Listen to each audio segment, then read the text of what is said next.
to the Nadelle Show, brought to you each week this time from the studios at WCVT FM.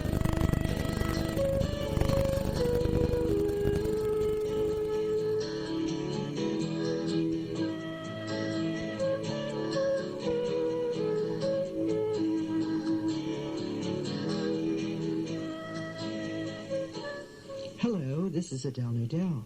Welcome to the Adele Nadelle Show, heard live every Wednesday, 1 to 1:30.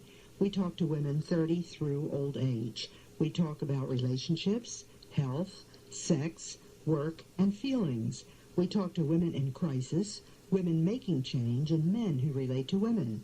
Today, our guest is Isabelle Rosenberg, who will tell us all about her valiant struggle with cancer. Isabelle is on today to tell us about years of struggle with cancer of the breast. Welcome, Isabelle. Thank you, Adele. It's a pleasure to be here. Isabelle, if our listeners could see you, they would never believe you've had years of struggle with illness, with cancer. You're attractive, you're healthy looking. How long have you fought this courageous battle? I have fought this battle for 10 and a half years, and including 5 as one of the first women on chemotherapy. What should be so encouraging to our listeners is that you're still here, you are healthy looking, you're very active, and it's been, 10 and a half years? 10 and a half years, Terrific. Yes. You cautioned me before the show, Isabelle, not to say you are cured. Tell us what you mean by that, not to say you are cured. I'm in complete remission. This means that although there is no sign of the disease, there could be some cells hiding below the level of detection. Okay. And you do lead a completely normal life. What is your life like? I'm a wife, a mother of 2 sons, and one of the owners of several private camps. I also like to make it a point to travel as often as I can. After a year of chemotherapy, I decided to join a group going to Israel. I was extremely tired at the end of the 2-week trip, but in retrospect, 1 year before the trip, I was fighting for my life. I was so grateful that I could feel weary again from a long, arduous journey. I also live day to day, experiencing, as anyone does, the usual ups and downs. There's just the overriding sense that considering the circumstances I faced, I am luckier than most. Isabelle, let's go way back. That's 10 and a half years. Yes. To the first signs of malignancy and how you discovered it. How did that happen? I went to our family physician for a routine physical. Up to this point, I had always enjoyed excellent health. The usual comment from my doctor was, "Everything is fine. You have the good health of a woman 10 years younger." However, that day, his conversation was quite different. In a very serious tone, he said, "You have a lump in your left breast. I want you to see a surgeon immediately. I have made an appointment with one, and he is expecting to see you within the next 15 minutes. It was obvious that I knew nothing about self-examination, as my physician discovered the tumor. I could not believe this was happening to me, and I left his office in a daze. What was your treatment at that time? Surgery, a modified radical mastectomy. What does that mean, Isabelle? That means that they left the pectoral behind, which is the muscle under the breast. I see. After your surgery, did they use chemotherapy? No, they didn't use it then. At that time, it was a very experimental procedure. There was no hard evidence for using it right after surgery. If anyone would like to call and talk to Isabelle, I have a feeling, Isabelle, we have a lot of listeners out there who have experienced cancer or need to have a surgery. Dial 321-2897, 321-2897. All right. Isabelle, you were okay for a few years then after your surgery. Am I right? Yes. Okay. Apparently. And then what happened? For the next couple of years, my health was problem-free, or so it seemed, until on one routine visit, my doctor insisted I have a mammogram. Now, what is a mammogram? a picture of the breast. Okay. I had the mammogram done and tried to resume my normal life. About a week later, the doctor's secretary called. She said, "I don't want you to be concerned, but the results of your test show that you have fluid in the lung." A few days later, I was admitted to Johns Hopkins for more tests. David canceled a business trip and stayed with me this time. We waited for the test results to come in, and one by one, they came in negative. No sign of cancer. Our happiness and relief grew until a resident took a sampling of fluid from my lung and told us to go home. "This one will take about a week," she said.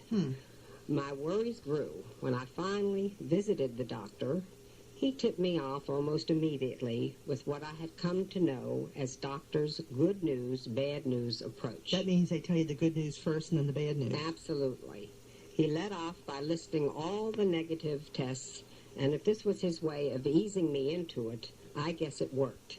When he told me cancer cells had been found in my lung fluid, I felt nothing. Nothing or numb. Just numb. "Don't worry unnecessarily, though," he said. "We have a drug treatment that seems effective in controlling breast cancer for many patients. It involves the use of male hormones." Male hormones? Yes, that was the first treatment.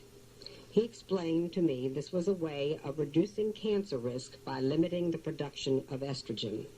He said my voice would probably get huskier, and I might grow excess hair on my face.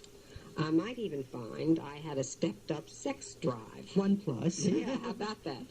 But the chance at control of the disease would probably be worth it. Before starting the injections 3 times a week, I was to have a series of 4 cobalt treatments on my ovaries. This would also block the effects of estrogen. Excuse me, Isabel, let me ask you something. How long ago was this? This was How many years after the initial surgery? 2.5 years. Okay. 2.5 years. Okay. Okay, let me ask you this. That was 2.5 years ago. I'm trying to get a time sequence. That was 2.5 years after the surgery. Correct. Okay. The reoccurrence, the male hormones were given to me almost 8 years ago. Okay. Then it was 7 months later in July, in the middle of a busy camp season. One morning I awoke with intense chest pains. The camp physician called my doctor, who said to come to Baltimore immediately for a bone scan. I was in terrible pain, but I drove the 60 miles to Johns Hopkins. The bone scan was excruciating. It took 50 minutes to scan the entire body, and every minute was more painful than the one before. To the pain, of course, was added heartbreak. The results showed, the doctor said, that the pain had metastasized. The pain? You mean the cancer? The cancer, right. The pain from the cancer. In any event, the cancer had metastasized to my bones. Oh. My doctor had nothing to add other than I could return to camp on limited duty when I was ready. And so I made the long, painful drive back. Then it was September. Of that same year. The same year.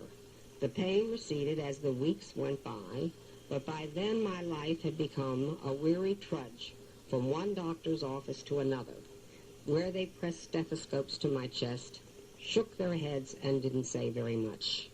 I began to experience recurrent bouts of nausea, but the only response the doctors would give me was that no, it wasn't the flu. It seemed as though I had been written off. I bet you felt like you had been written off by that time, didn't you? Yes, I certainly did. I felt there was very little hope left. And for a while, I played the part. I took to lying in bed all day, feeling despondent and nauseous. I envisioned my life just sort of drifting away from me, or so I thought. The fact was, life had another battle in store. Another battle yet. Yes. Trying to cheer me up, my husband David took me out to dinner one evening. We were chatting over our salads when suddenly my windpipe closed. I couldn't breathe. I stood up, gasping for air. The maitre d' ran over, grasped me from behind, and brought his fists up sharply beneath my breastbone. I began gasping, choking, and finally drawing breath again. After a couple of minutes, I only had strength enough to thank him. He canceled the ambulance he had ordered. We resumed our meal, and as we ate, it dawned on me. That man saved my life. After dinner, we made a point of walking over to the maitre d' and thanking him again. David was curious about what he had done, and the maitre d' demonstrated the Heimlich maneuver. That's a life-saving maneuver. Absolutely, for me it was. It proved to be a fortunate lesson. The next day, while we were at home, it happened again. You mean your windpipe closed again, Isabelle? I don't know what closed. I just couldn't breathe. I had the same problem that happened while I was in the restaurant. As I gasped, David performed the Heimlich maneuver. I had no idea what was happening, except that I was dying, and only David was there to save me. You know, I have a feeling you were probably terrified about being alone at that point. Absolutely. David didn't leave my side for 3 or 4 weeks, because during the next 3 weeks, I went through some 40 similar episodes. David stayed with me through it all, and naturally he had to skip work, but he was ready to perform the Heimlich maneuver whenever it was needed. In the meantime, David kept searching for a way out. He had been reading some articles about chemotherapy, treating cancer with drugs. The drugs didn't always work, he learned, but they offered a new chance. My doctor agreed to give it a try. You know, before we go on, I do want to invite listeners to call, because they might be hearing things they're going through. Do you mind if I do that, Isabelle? No. Dial 321-2897 if you want to talk to Isabelle about what she went through and maybe get some reassurance about what you know you're going through or some friends and relatives might be going through. Okay. Well, then we finally made an appointment at Johns Hopkins to see a young doctor who specialized in treating breast cancer with drugs. His name is Dr. Martin Abeloff. Dr. Abeloff wasted no time in establishing a bond of trust. Forget about your medical records, he said. Tell me your story in your own words. He patiently listened and made no promises, but within 2 days, I had a bed in the Hopkins Oncology Center, which at the time had only 50 beds for patients from all over the country. The hospital room, of course... yeah, I was going to ask you what happened then. Well, the hospital, any hospital room is dreary, and the pain grew more intense than it had ever been. I thought I was about to die. Did you feel at that point, Isabelle, you lost hope? At that particular point, yes. The pain radiated throughout my body, and I really thought I was dying, and probably I was. You were probably so terrified. I was very, very alarmed. Of course, then the resident came in shortly after, and he inserted a long needle in my back and drained the fluid from my lung. The fluid filled up a very large jar. And when the resident carried it away, I was really happy to see him leave. After x-rays were taken, Dr. Abeloff walked in, and with him, Dr. Enzer Cole, a young physician who thankfully has been my doctor ever since. In other words, the x-rays were taken during that same hospital stay when the fluid was taken from your lungs. Yes, that's correct. Before my first chemotherapy treatment. Yeah, right. Isabelle, I know you feel, I just want to mention this, I know from talking to you before the show that you feel your physician is just great. In fact, you feel that way about more than just one of your physicians. What makes your doctors good doctors in treating your disease? Dr. Cole spoke to me directly, but with a certain upbeat feeling. He made me feel I had a real chance of not only fighting, but beating this sickness. Good.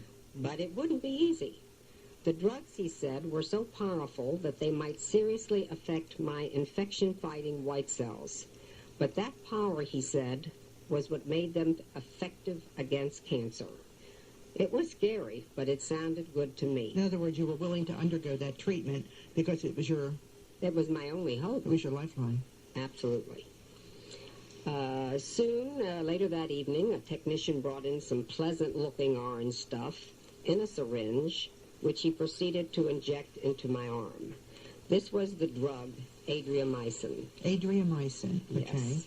I understand this drug had only been used by human beings 6 months before I was on adriamycin. Did they tell you that before or after you took it? I believe they told me before. And you still were willing to? Yes. You were desperate? They were using it for human beings at the time. Naturally, they were using it at that time. And a second drug, Cytoxin, I received a few minutes later. Mm-hmm. A couple of hours later, I was feeling utterly relaxed when suddenly, with a rush, it came. What was that? The first wave of nausea.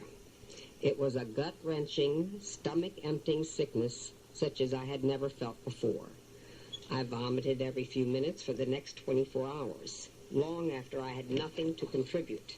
And this was a side effect, in other words, of the treatment. The chemotherapy, especially of this particular drug, adriamycin. Did they tell you ahead of time this is what happened? Yes, they did tell me what to expect. But it was nothing like the reality? No, I had no idea that I would feel as ill as I did, as bad as I did. Mm-hmm. Of course, it is also one of the reasons why they've called the cure worse than the disease. The difference is, as you go along, you begin to develop real hope. Is that because you feel better? I felt a little better after the first treatment. At least I did. Mm-hmm.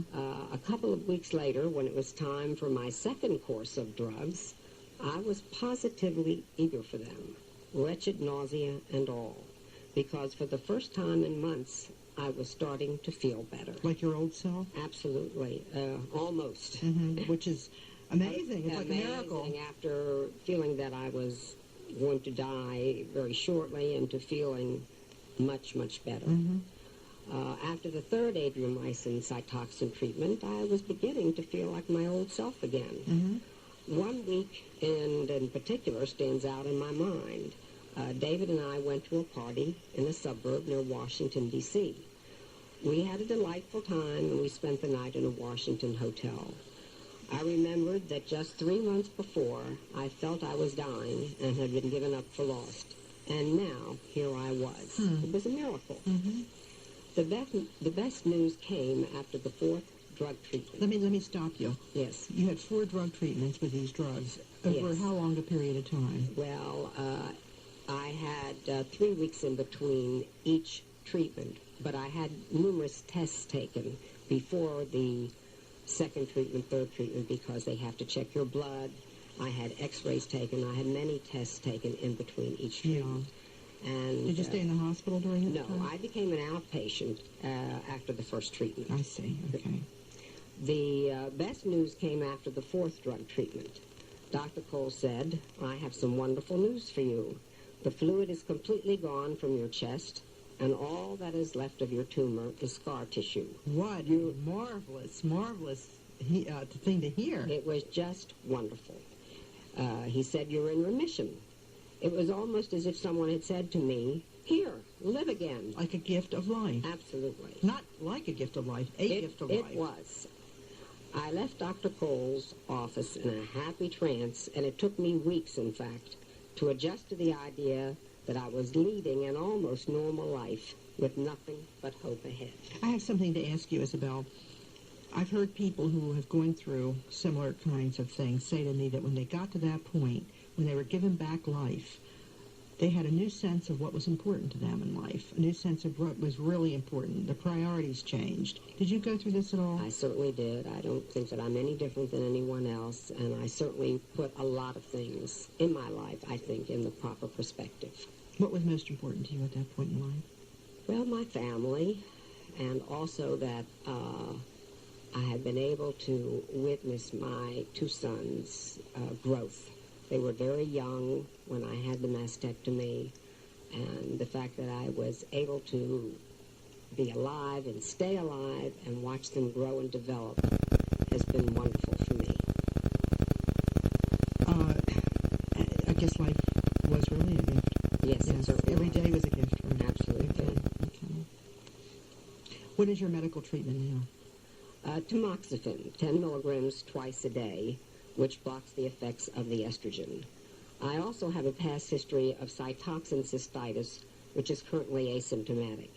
A urologist at Johns Hopkins cystoscopes me every 6 months to make sure everything is under control. In all of these very difficult years, how did your husband react to your illness?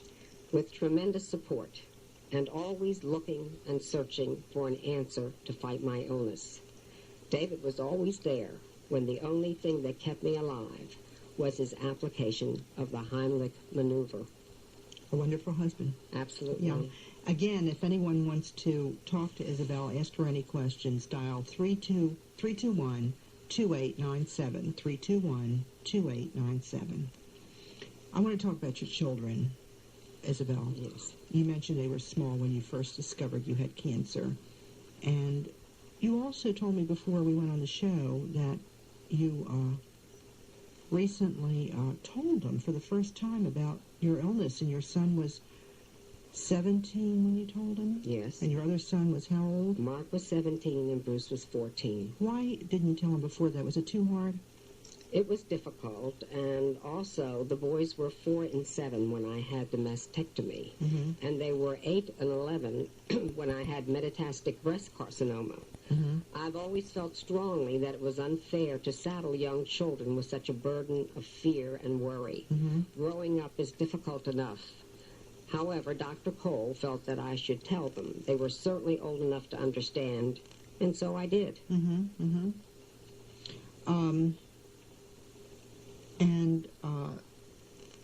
I told them... Yeah, I was going to ask you about the reaction. Yes, I told them that I had, the way that I told them, I said I had an important story to tell them. Parts of the story were very sad, but the story had a happy ending. They listened to the story attentively.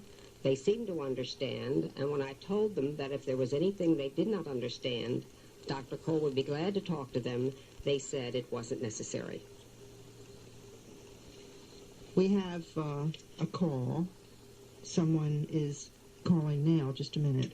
Hello, you're on. Yes, the question I was going to ask was already answered. I was wondering how the children reacted to the medical problem, but if listening further, she's already given the answer.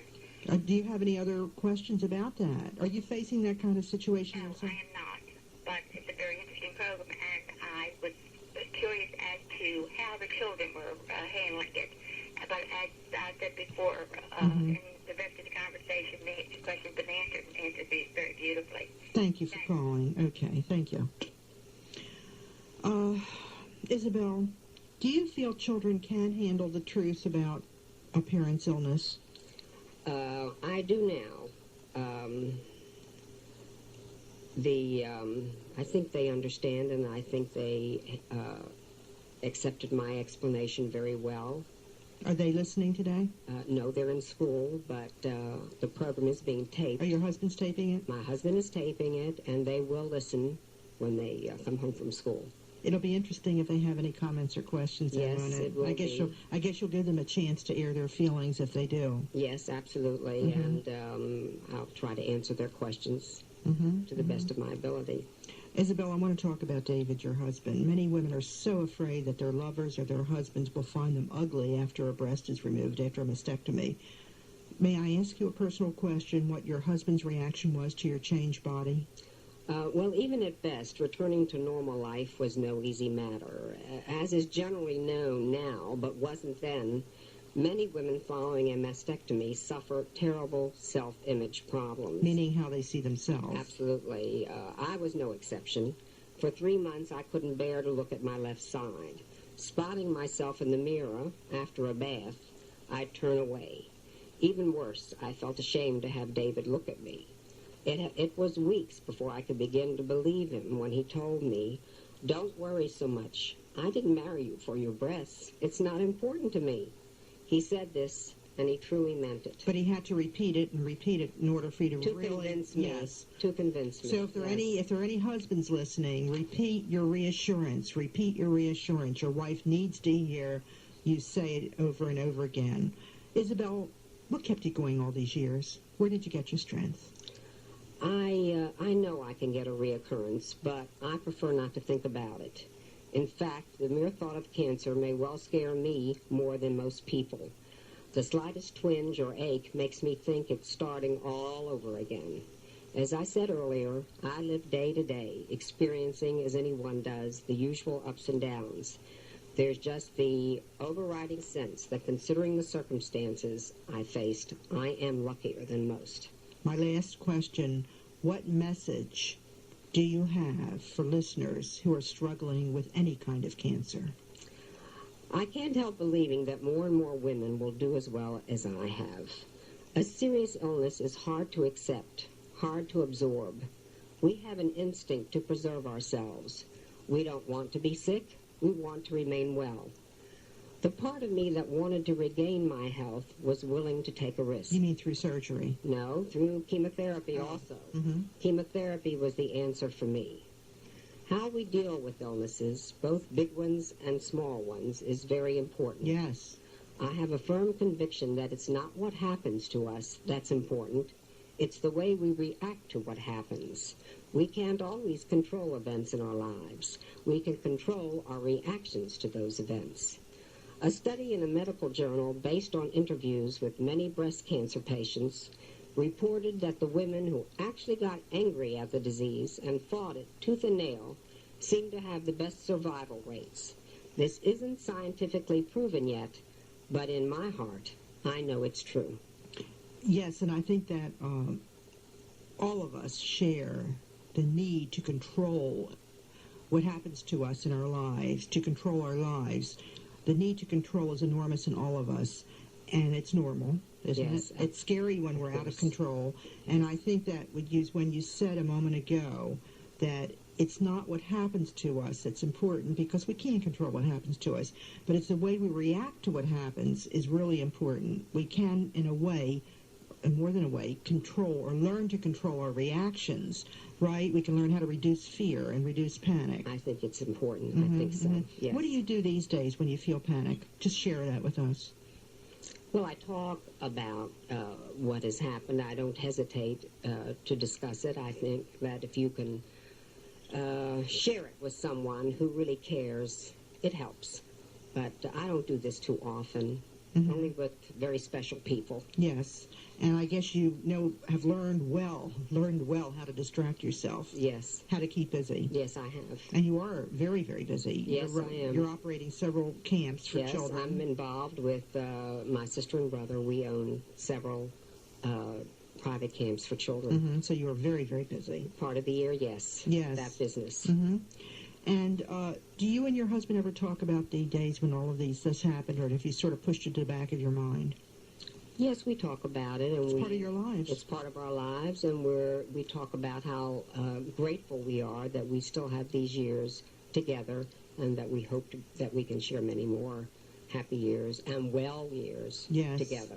And I guess your husband has a sense of priority about life, too. What's important from this experience. Yes, he does. I think he had this even before my experience, but he does have this priority. Even more so. Yes, even more so. You're grateful for every day. Every day. Every day, I'm just happy to wake up and open my eyes. Isabelle, it's been so good having you on the show. Well, it's now that time to say goodbye. This is Adele Nadelle, inviting you to listen to the Adele Nadelle Show every Wednesday, 1 to 1:30. We talk about relationships, health, sex, work, and feelings. We talk to women in crisis, women making change, and men who relate to women. Again, Isabelle Rosenberg, thank you so much for being with us today. I'll be talking to all of you next week. That was Adele Nadelle, women's counselor and author of the book The Woman Over 50. Join her next week at this time for another edition of her show, The Adele Nadelle Show, brought to you by FM 89.7.